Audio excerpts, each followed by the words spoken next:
A paz de Jesus e o amor de Maria esteja em vossos corações, da qual foste chamados a ser um povo santo do seu graça e paz, da parte de nosso Senhor e Salvador Jesus Cristo. Salve Maria Imaculada, sempre virgem. Meu querido Senhor, nós estamos aqui para mais um vídeo, não é? Dentro das Sagradas Escrituras, aprendendo de Bíblia, aprendendo a pregar, a explicar o texto para não deturpar, para não fazer como as heresias fazem. Eu vejo muito isso e é lamentável isso, não é? Muitos católicos pegando os textos sagrados das Sagradas Escrituras e fazendo a mesma coisa que fazem os protestantes. Irmão, você está falando aqui da renovação carismática? Não, mas tem muitos que se dizem desse movimento que fazem também isso, já me decepcionei com muitos deles. Isso foi um motivo por me tornar um católico conservador, e agradeço por isso, porque se não fosse isso, não tinha me tornado, né? Hoje um católico conservador, acredito nos carismas, tanto que seja usado ponderadamente, como sempre foi no decorrer da igreja, né? Principalmente nos inícios, usava-se os carismas corretamente. Hoje nós vemos muitas falsas profecias sair de muitos católicos que estão imitando os protestantes. Hoje, de uma maneira em geral, como na Colômbia, uma renovação carismática católica inteira na Colômbia se converteu à renovação carismática protestante, não é? Se perverteu toda ela ao protestantismo. Agora isso por falta de quê? De doutrina, falta de conhecimento, falta de catolicidade. Esse apostolado tem esse dever de trazer, de mostrar que os carismáticos que conhecem a doutrina, esses, aqui para eles, parabéns. Porque eu fui um carismático um dia, que me interessei a conhecer a doutrina da igreja, a conhecer, como diz a Sagrada Escritura, como Moisés se aproximou da sarça e disse, vou me aproximar. Quando ele se aproximou da montanha de Deus, ele disse, vou me aproximar para contemplar, não é, esta sarça. Então, para conhecer. Então, conheci e por isso hoje abri esse canal, esse apostolado, para dar meu testemunho e trazer aqui, tentar enriquecer sua fé. Muito bem, um texto que é adulterado e que nós vamos estudar hoje, ao mesmo tempo que esse texto aqui vai ser como ensinar dentro desse quadro, não é? Como pregar o texto para pregadores, formação de pregadores católicos, não é? Cristãos católicos. Também ao mesmo tempo, esse texto ele é usado pelas heresias para acusar a Igreja Católica, chamando a Igreja Católica, nós vamos ver, de Jezabel. E aqui nenhum canto no relato da Escritura fala que é a Igreja Católica. Assim como eles adulteram o capítulo 17 de Apocalipse para dizer que é a Igreja Católica, a prostituta do Apocalipse. E muitas outras coisas que fazem. São Pedro já diria para nós na sua encíclica, a sua bula papal. Em 2 Pedro 3,16. Eles adulteram as cartas do irmão Paulo, distorcem, distorcem. Não só com as cartas de Paulo, mas com todas as Escrituras. Veja, as pessoas que dão a sua própria interpretação pessoal, que não está com a interpretação da Igreja de Cristo, que nós chamamos de interpretação do magistério, essas pessoas estão incorrendo na condenação da interpretação própria. Pedro disse, já estão condenados. Estão condenando os outros com as suas vãs, né, e as suas malditas interpretações pessoais. O próprio Pedro, na sua segunda carta, capítulo 1, verso 20, diz que as Sagradas Escrituras não pode ser de interpretação pessoal. Tem um magistério, tem a igreja. Quem vos ouve, a mim ouve. Aí está quando Jesus dá a autoridade ao magistério de interpretar as Escrituras e o contexto histórico para nós. Os tempos e a sabedoria de Deus, Efésios 3:10. Pela igreja, conhecemos a infinita sabedoria da diversidade divina. Pela igreja. Não diz pela interpretação pessoal. Paulo disse em Gálatas, capítulo 1, se eu não me engano aqui, capítulo 1 de Gálatas, a partir do versículo 9, que se um anjo baixado do céu ou um apóstolo pregasse um evangelho diferente daquele que a igreja prega, sejam eles excomungados. Então, os que pregam diferentemente da igreja de Cristo, una Santa Católica e Apostólica, são os excomungados. Quem é excomungado está onde? É de quem? Vamos ao texto. Olha só. Nós vamos enriquecer esse texto, ao mesmo tempo refutar. Como pregar um texto do Apocalipse? A mensagem à igreja de Tiatira. Um exemplo, vamos pegar aqui a igreja de Tiatira. Que está no capítulo 2, versículo 18 de Apocalipse. Veja. Ao anjo da igreja de Tiatira, escreve: Eis que diz o Filho de Deus, que tem os olhos como chamas de fogo, e os pés semelhante ao fino bronze. Mais uma vez, simbolicamente, aparece aqui e dá algo rico para sua interpretação teológica. Olhos de chama de fogo. Lembremos que João Batista diz: a sarça que não se consome de Moisés, do capítulo 3 do Êxodo, não é? E João Batista, ele vos batizará no Espírito Santo e no fogo. Essas chamas representam, não é, verdadeiramente a chama acesa, sacramentalmente falando. Mas aqui tem algo que muitos interpretam ao pé da letra: ao anjo da igreja de Tiatira. Como que Jesus está com os anjos no céu, vai mandar João escrever uma carta para o anjo que está no céu? Porque não tem anjo, literalmente, nenhum aqui, nenhuma igreja aqui. Então ninguém escreveu carta para o anjo. Eu vou escrever uma carta para o anjo vai vir buscar. Esse anjo aqui, meus irmãos, é o bispo, o líder daquela comunidade, o líder daquela diocese, não é? Presta atenção. O anjo aqui é o bispo. Então, seria assim: ao bispo da igreja de Tiatira, escreve. Então, nós sabemos que conhecemos, pelo menos eu conheci aqui, eu estudei e conheci na época desses escritos do Apocalipse, 3 igrejas. E um deles era São Policarpo, quando Jesus diz, a igreja, escreve ao anjo da igreja de Esmirna. Quem era o anjo da igreja de Esmirna? Era São Policarpo, bispo ordenado por São João Evangelista. Ele era o bispo que estava à frente, né, da igreja católica de Esmirna. Muito bem. Então o anjo aqui é o bispo, na sua primeira interpretação. Então você não pode dizer, João escreveu ao anjo. O anjo pegou e leu a carta. O anjo não tem nada a ver com o material. O anjo é 100% espiritual. O anjo não vai vir aqui pegar essa Bíblia. Certo que Jesus permitiu que São Miguel desse a comunhão aos pastores de Fátima e a vida de Garabandão, com Chita. Muito bem. Mas vejam aqui, meus irmãos. Vou provar para vocês que o anjo, estou com a Bíblia aqui da Mensagem de Deus, da Edições Loyola, que tem a melhor tradução para isso.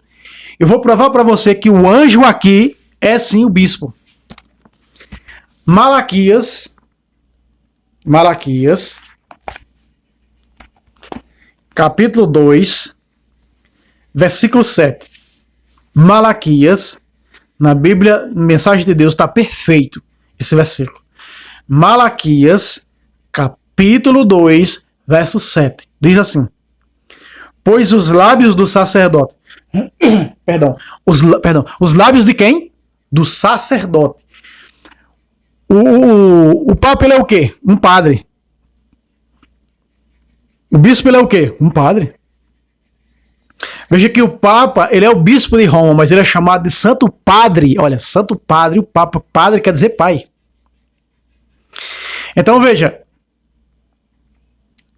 pois os lábios do sacerdote guardam a ciência, veja, o depósito da fé, guardam. Esse texto aqui, quando diz os lábios do sacerdote guardam o depósito da fé, quer dizer que é o magistério nos dando a interpretação no contexto histórico oral, a chamada tradição oral, 2 Tessalonicenses 2,15, 3,6. Fala da tradição oral. Não é? Então, muito bem, então nós vemos que dos lábios do sacerdote, quem vos ouve, a mim ouve, se guardam a doutrina, a ciência, o conhecimento de ser transmitido para os filhos da igreja para poder se salvar.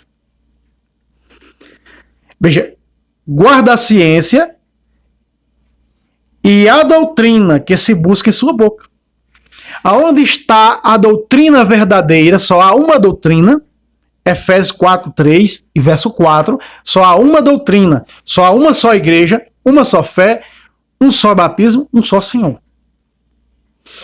Então, logo a doutrina que vai me salvar e te salvar vem da onde? Da boca do sacerdote. Isso é um versículo que era cumprido no Novo Testamento, essa profecia de Malaquias. Olha só. Porque ele quem é o sacerdote? Porque ele é o anjo de Yahvé dos exércitos. Espera aí. Ele é o anjo, carta ao anjo da igreja de Tiatira. Tá, Cata. Aqui está.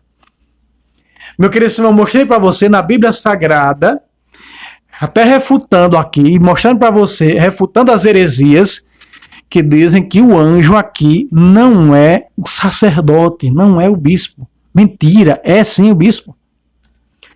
É sim o bispo. Quem foi que recebeu essa carta? A igreja de Esmirna. Quem recebeu foi São Policarpo. Qual foi o anjo que recebeu lá na comunidade de Tiatira? Quem recebeu? O bispo. Na de Éfeso, foi o bispo. Eles receberam essas cartas. Que estão aqui. Que São Jerônimo colocou aqui. As cartas São Jerônimo colocou aqui. No ano 382, a pedido do Papa São Damaso. Os senhores protestantes fazem aquele angu de caroço, né? Que só eles mesmos sabem. Eu não consigo entender um negócio tão adulterado, um negócio. Não tem explicação do angu de caroço que fazem as heresias com os textos sagrados. Então, estou mostrando para você como desenrolar as escrituras, como mostrar para você como pregar. É claro que se você quiser pegar qualquer outra passagem em vez do Apocalipse, que ele é muito enigmático, né? Muito simbólico também, apesar de ser um gênero literal.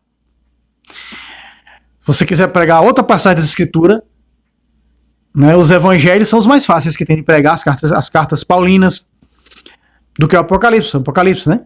Mas eu queria trazer isso aqui também refutando, mostrando a mentira protestante. Continua o texto bíblico. Que tem os olhos em chamas de fogo e os pés semelhante ao fino bronze. Aqui está, o bronze é algo indestrutível, né? Forte. Então, a Sagrada Escritura diz: bem-aventurados os pés dos mensageiros que anunciam as boas novas. Veja, representado pelo bronze, algo valoroso, tem que ter os pés valorosos, os pés caros. Os pés andas para quê? Para o Senhor, para os atos de sua casa, para anunciar o evangelho, para testemunhar, para ensinar a sã doutrina. Os teus pés andam para onde? Para fazer o mal, para fuxicar, para falar mal dos outros, para perseguir? Então os teus pés são pés de bicho. Não são pés de bronze. Não é as pegadas de Cristo. Não é a pegada que dos santos, sendo meus imitadores como eu sou de Cristo, como diz Paulo. Então não é imitar os santos. Não é? Você está completamente ao contrário de tudo isso. Verso 19. Conheço tuas obras e teu amor, tua fidelidade, tua generosidade, tua paciência e persistência. Veja o que é usado. Conheço tuas obras. Segunda refutação, as heresias protestantes. A fé não precisa de obras para se salvar. A chamada sola fide. Fide. Sola fide. É sola Escritura, é sola Cristo. Até o próprio Jesus, ele refutou o sola Cristo. Quando, em dois momentos, Jesus disse: João Batista veio e vós não crestes nele. No entanto, as prostitutas e os publicanos creram nele, por isso vos precede o reino de Deus. E nem com isso vós se arrependestes para crer nele. Jesus está ensinando a quem? A sua igreja a crer nos santos. Não é? Então Jesus ensina a crer nos santos. A outra refutação que Jesus faz, a sola Cristo, é quando Maria Salomé pede para Jesus colocar Tiago maior à sua direita e João à sua esquerda na eternidade. Que era os filhos de Zebedeu. A mulher de Zebedeu sabemos que o nome dela era Maria Salomé, que também era parenta da Virgem Maria. Por sinal, diz o contexto tradicionalista. Verdadeiro. E Jesus diz o quê? Mulher não sabe o que está pedindo. Quando ela pediu para Jesus a salvação, veja, aquelas pessoas que ficam só imitando protestantes, só Jesus salva. Ele está repetindo o que os protestantes disseram. Só Jesus salva. Só Jesus salva, eles dizem. Então Jesus ensinou que ele sim, pela redenção da cruz, mas instituiu aqueles que cooperam para com a salvação. Jesus é mediador de redenção, de salvação. Mas para que chegasse a salvação, ele instituiu muitas outras coisas. Veja o que Jesus responde a essa mulher. Mulher, tu não sabe o que estás pedindo. Esses lugares da salvação competem àqueles que o Pai designou. E o Pai designou a quem? Os santos. Designou os santos. Veja como a fé católica é perfeita, né? Olha só. Conheça as tuas obras, vírgula. As obras. A fé sem obra é morta, diz Santiago. Então, veja, a fé precisa de obras. Jesus vem, as obras dos santos, tanto salvam os santos, se são as obras boas, como suas obras forem obras más, vão te condenar. Olha, teu amor, olha as obras. Amor, fidelidade, generosidade, generoso para com o próximo. As obras de caridade, misericórdia. Estive com fome, me deste de comer. Mateus 25, 31 em diante. Muito bem. Tua paciência, os santos foram pacientes, por isso que a maioria deles foram mártires. Os mártires foram martirizados, não é? Olha só, continua. E persistência. Ei, os santos não desistiram fácil, não. Foram persistentes naquilo que lutaram pelo reino de Deus. E as tuas últimas obras que excedem as primeiras. Aqui está o texto utilizado pelas heresias para mentirem da forma que mentem. Veja só, versículo 20.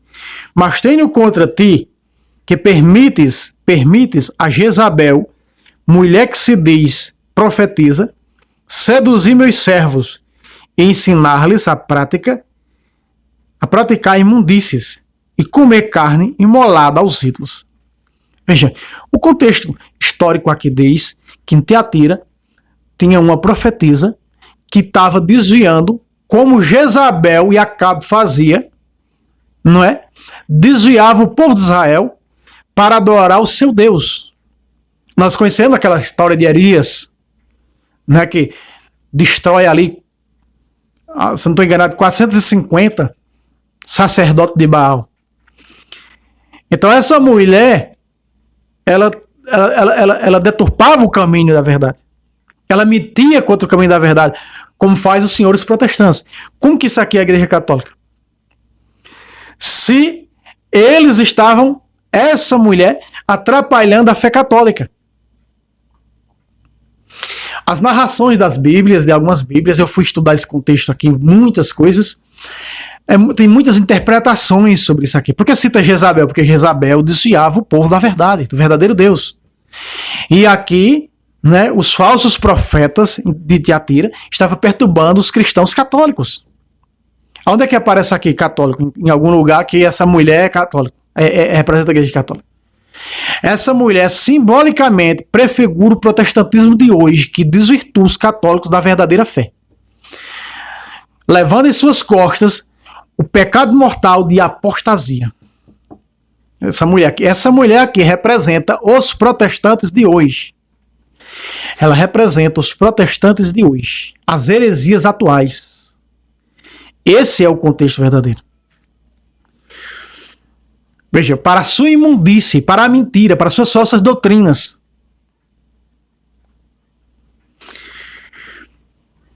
Versículo 21. Eu lhe dei tempo para arrepender-se, mas não quer se arrepender-se de suas imundícies. Veja, Jesus deu um tempo, e nós podemos extrair desse texto tempo para mim e para você se arrepender e entrar em comunhão com o altar do sacrifício verdadeiro, da carne e do sangue de Cristo. Esse é o culto de salvação eterna. É o culto de salvação eterna, porque ele diz: quem come da minha carne e bebe meu sangue tem a vida eterna. João 6, 55. 54. Quem come da minha carne e bebe meu sangue tem a vida eterna. Não é? Então veja, essa mesa você precisa estar em comunhão com ela. Para poder se alimentar, ele está dando um tempo. Quantos anos você tem e ainda não se arrependeu? Não buscou um padre para confessar e entrou em comunhão com o altar eucarístico? Hã? Nenhum? Ou você ainda está aqui? Você está aqui que você está ouvindo essa pregação, essa ministração, esse ensinamento do texto bíblico. Então eles utilizam isso aqui. para mentir. E aí os seus súditos, seus clientes, segue a linha, o seu raciocínio falso de cada pastor protestante, que mente.